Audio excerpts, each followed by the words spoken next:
Scan for Sovi, your AI bestie. I got your back. Continuity questions get easy fast when you track the given values and ask what the graph is forced to hit between them.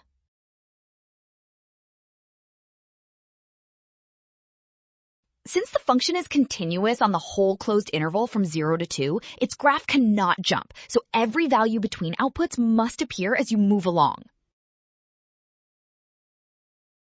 Now, use the given points.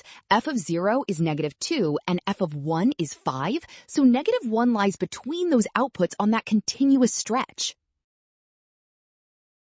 By the intermediate value theorem, some c between 0 and 1 satisfies f of c equals -1, so that must make option B true.